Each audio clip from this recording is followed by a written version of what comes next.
Assalamu alaikum students. I hope you are all doing well. Our next topic is voices. But before going to our topic, I want you people to learn the two terms of grammar that are subject and object. Subject in grammar is the doer of the action, the person or thing that is doing the action in the sentence. And object on the other hand is the receiver of the action, the person or thing on which the action has been done.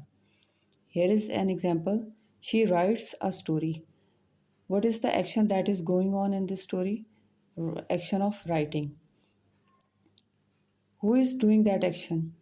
She. So she is the subject. She is doing the action of writing in the story. And what is being written? A story. So story is the thing on which the action has been done. So story is object in this sentence and she is the doer of the action.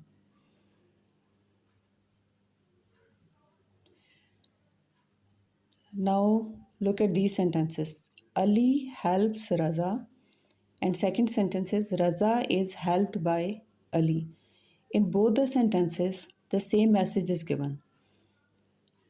So what is the difference? Difference is that in first sentence, Ali is the subject and he is doing the action of helping Raza. But in second sentence, Raza, who is the object of first sentence, is at the place of subject. Raza is helped by Ali. Here the sentence starts with the object. It means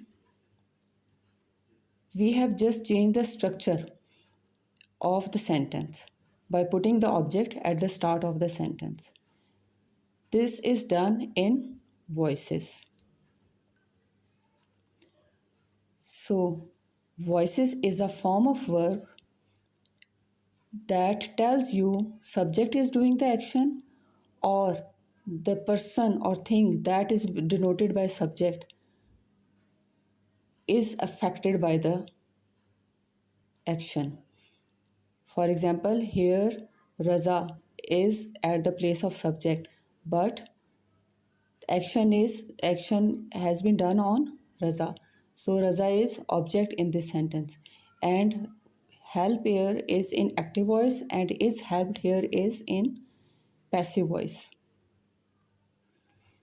So voice is basically a form of verb that tells you whether the subject is doing the action or the person or thing that is denoted by the subject has some action done to it. The definition of active voice is a verb is an active voice form when its form shows that subject does something, means the doer of the action is actually doing the action. But in passive voice, a verb is in passive voice form when its form shows that something is done to the person or thing denoted by the subject. Means at the place of subject you have object on which the action has been done. It is called passive voice because here the original subject is in passive form. It is not in active form. He is not at the place of subject and doing the action. Here object is at the place of subject and is receiving the action. Now why do we use active and passive voice? If the message is same in both the sentences, the action is same, then why do we use passive voice? Reason is that sometimes we do not need subject and we know who the subject is. So we do not require any subject in the sentence and we want the listener or reader to pay attention or focus on the object. For example, when you receive any notice from the school, most of the time it is in passive voice form. For example, examination will be held, a result will be announced. They are in passive voice. It means we want you to pay attention on the object, not on the subject who is doing the action, who is conducting the examination, who will announce the result. It is not important, or who is going to do that, but it is important what is going on. Examination will be held, result will be announced. So when our object is important and we want the reader or listener to pay attention on the object, then we use passive voice form of verb. And sometimes we do not know who the subject is. In that case, we also use passive voice form. For example, if you came back to your home and you found a broken glass there, you do not know who broke that glass, then you will say, when I came home, the glass was broken. The glass was broken is a sentence in passive voice form.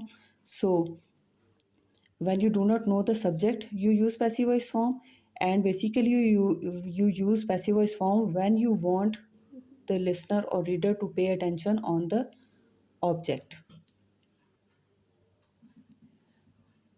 Now, after the definition of active and passive voice and why we use them, why do we use them? We have some rules.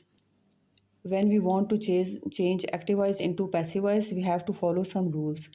These rules are written here. The first rule is that we change the subject into object and object into subject. We change their places. Object comes at the start of the sentence and subject goes to the end of the sentence. For example, they help me, I am helped by them. Here they is the subject in first sentence and me is object, but in second sentence me is at the start of the sentence and the form of pronoun is changed here. Second rule is that we always use third form of main verb in passive voice. In passive voice, we use third form of main verb in all the tenses. Then we add by before the subject in object case. When we put subject at the end of the sentence in passive voice form, we place by before that.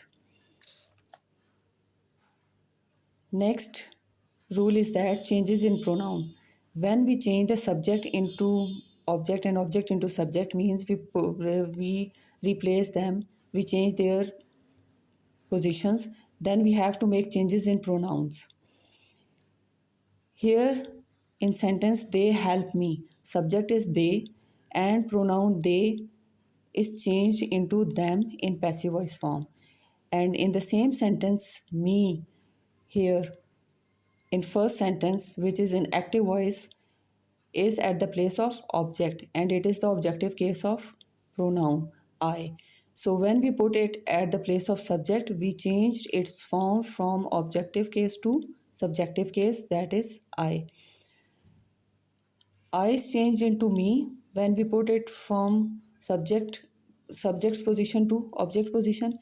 He is changed into him, she is changed into her, they is changed into them, we is changed into us. But you and it remain same. Those four rules were same for all the tenses. If we want to change active voice into passive voice, then we use those rules. But here is a rule, that is the rule of helping verb. It is different for each tense. Means if we are changing a sentence of present indefinite tense into passive voice, then we use helping verb is, am and are. But if we are having a sentence in present continuous tense, then we already have is, am and are. But when we change them into passive voice, we use is being, am being and are being. Basically we have added being there. And if we have sentences in present perfect tense, then we use helping verbs has been and have been. Has is used for singular subject and have is used for plural subject. I hope you will understand. This is the introduction. If you have any problem or any query, you can ask me. In our next video, we will do exercise on present indefinite tense, and then one by one we will do different tenses of present and past. We will change active sentences into passive sentences. The thing that you have to remember here is that what is subject, what is object, what are voices. Voice is basically is that form of verb which tells you that either the subject is doing the action or the person or thing that is written at the place of subject is receiving the action. In active voice, subject is at the start of the sentence and it is doing the action, but in passive voice, object is at the start of the sentence and it is receiving the action.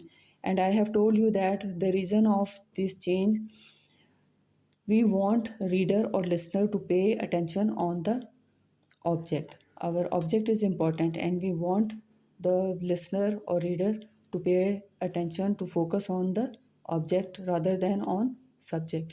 I hope you will understand. Have a good day. Thank you.